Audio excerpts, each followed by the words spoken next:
ladies and gentlemen, my name is Ryu Goes Rar. I'm going to be showing you guys new builds for this month. It's come to my attention recently that regarding the TvT matchup, I did not have any Reaper Fast Expand builds, which is pretty surprising to me because I was sure I covered at least one or two, but I may have changed my mind in the middle of working on the videos.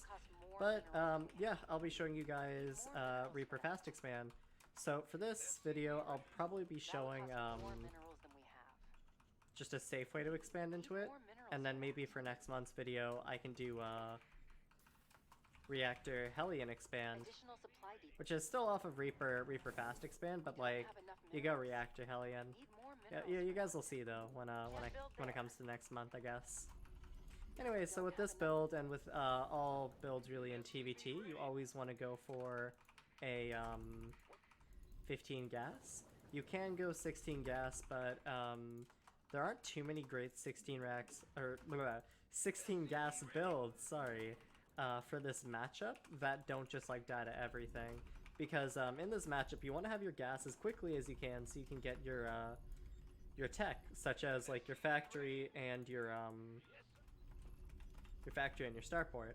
And the reason we want those so fast is because your opponent, if they decide to go for Reapers and Hellions, will be able to get way more units than you and kill your mineral-based units, which would, in this case, just be a bunch of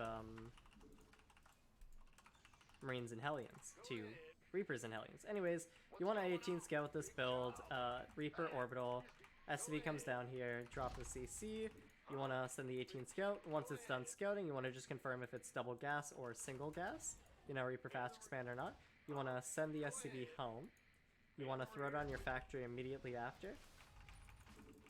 And then you're going to make a Marine, a Worker, and you're just going to go ahead and drop a Depot down at 22. You want to keep your Reaper in the base. This is key for really going Reaper Fast Expand. You can go out with it if you want, but like there's no real reason to. At about 220, you want to throw down this bunker. You'll notice the SCV is on time with just enough money. You want to go ahead and grab your reactor and your refinery. And the reason why we make this Marine is because if your opponent decides to SCV scout you as well, right? We're going to pause the video right here for a second. So occasionally in TvT, your opponent may Reaper, like they'll SCV scout you, right? But they'll send their first Reaper to attack you, and it will be accompanied by their SCV.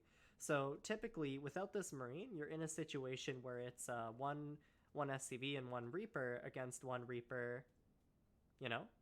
And what happens is you either take a hit from the SCV and lose the fight, or you have to spend your time kiting a unit with the exact same range, which will still lose you the battle because you're taking free hits as you're trying to kite. So with this, the Marine and the Reaper are actually able to propel the SCV back and the Reaper, and if you actually focus fire it in time, you can kill their first Reaper. So we're just going to unpause from there. That's just the little quick explanation there. We're going to go ahead and drop our starport right away. And you want to make a Hellion right away, and remember to populate that gas. Once the bunker's done, you can put both units in it. If you feel like your opponent may go for like a run into your main base, one thing that I've seen players like Time, the Chinese Terran, do is he'll actually take the SCV building the bunker, and he'll keep it inside the bunker, right? And then this is really cool. He keeps his Marine and his SCV, or his Marine and his Reaper right here, and they just act as like spotters for when they jump the Reaper in. So small little stuff you can do there. So you want to make the Hellion, then double Tech Lab, and then you want to get your second gas after the Starport Tech Lab. And once your bunker is populated, right, you want to start rallying Marines over to here, and you want to make one Cyclone. And the reason why we're rallying Marines here is because by the time they pop out with the Cyclone, the Proxy Liberator should show up, so you should have just enough units to really be in position to stop it. Also, we're going to go ahead and throw it on our Raven. Remember to keep making constant Marines here. Remember to make those constant depots too. Alright, and yep, after one Cyclone, we're going to go ahead and start a Siege Tank. We're gonna cut Marines after these next few, so we're gonna have just 6 in the main. Oh, we're actually missing a Marine here. That's my bad. It must have been supply capped. That's okay though. You can always send that one Marine back into the bunker and send your Reaper out to scout. You know, not the end of the world really. Okay, so we're gonna leave our Reapers and our Cyclones here. We're gonna continue making siege tanks. And we're gonna make a Fort CC at about 440. And then our next siege tank is gonna be a little bit of a delay on it. That's okay though. And then we're gonna go ahead and throw down another depot. And we're gonna go back to resuming our Marine production. We have time to make one more cycle before this Raven finishes. And when that Raven cycle finishes, then we're gonna swap. And we're also gonna go ahead and grab our double eBay. This is a little bit of a harder build to hold when you're against double gas aggression, but it's still holdable. You're gonna swap these 2 buildings here. And before we make our 3 barracks, right, we're gonna go ahead and start a second siege tank. We're gonna start our stim pack, and we're gonna start our double Vikings. And we're gonna go ahead and start our 4th gas. 4th gas honestly probably should have been after the double eBay. Just for reference, that actually probably would have been stronger. So for hindsight, I guess, start that double gas a little bit earlier. And we're gonna go ahead and throw down our 2 more extra barracks. We're gonna go ahead and make our orbital command center. We want to repopulate that gas right away. Yeah, we're gonna be a little bit gas starved here. That's okay though. And you want to build up your Viking count like we would with any other build. By the way, this build will be shown for, obviously, Biotank, so I'll make sure to include that in the title so it doesn't deceive mech players since I didn't say it earlier. Yeah, we're going to go ahead and take our forces now. We're going to unload this bunker. At this point, you can take these units here, and you can start spreading them out on the map accordingly. Trick is, you want to click on the minimap, then you hold shift and click at the bottom, and that unhotkeys them from your selection. Remember to start your extra barracks here. And you can now start by sieging your tanks. Something I see people like Jehefe and Future do is they'll siege a tank forward, and they'll keep their air army a little bit out, and they'll keep the Cyclone in the main, right? And what this does is anything that's like approaching will get shot right away. So we're gonna go ahead and start our double gas as well as our factory.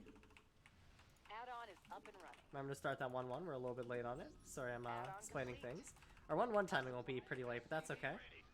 We want to go up to about 5 to 6 Vikings, so it's okay to continue making them. This will be our last cycle here. Remember to keep making those depots. Additional supply depots required. And fully populate that gas. We want to grab these. We want to grab combat shields as well. Energy's too low. I recommend for people who are like bad at TvT, one of the tricks you can do is honestly just like figuring out where your opponent can come from and adjusting your vision accordingly. Like you can see I'm moving my units so I can like better calculate where my opponent would show up, right? Because if we look at my mini-map, there's no way he's really going to be coming from, you know, like right here. So moving the Marines somewhere over here actually gives us a little bit of better vision coverage. Add-on is up and running. Okay, so that's our extra Viking. We can go ahead and start our 4th CC. We can make 2 more Vikings. We can start our sensor towers up as well. We'll need more supply depots for We can that. start up our second, oops, not over there, we already got our second factory, my bad.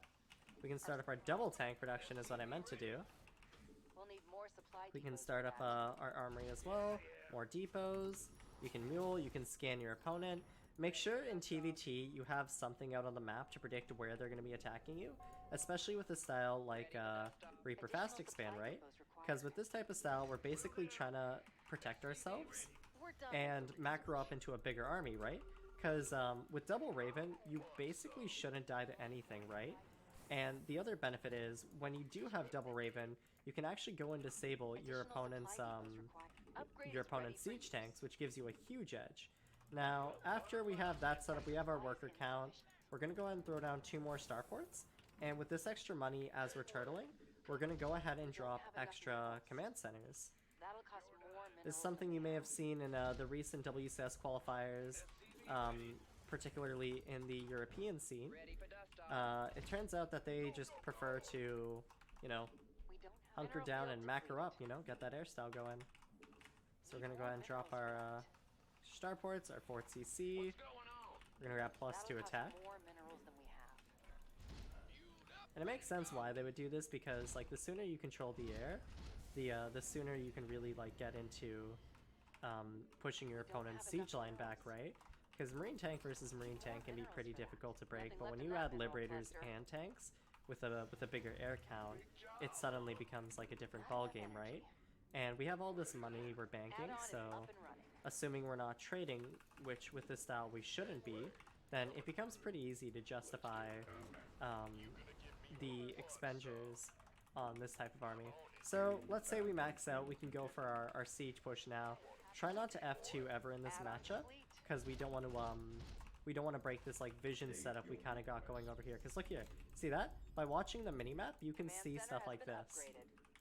And you can check the video as well. I reacted to that right away. That's just an example of like how you want to Nothing left in that mineral play cluster. TvT.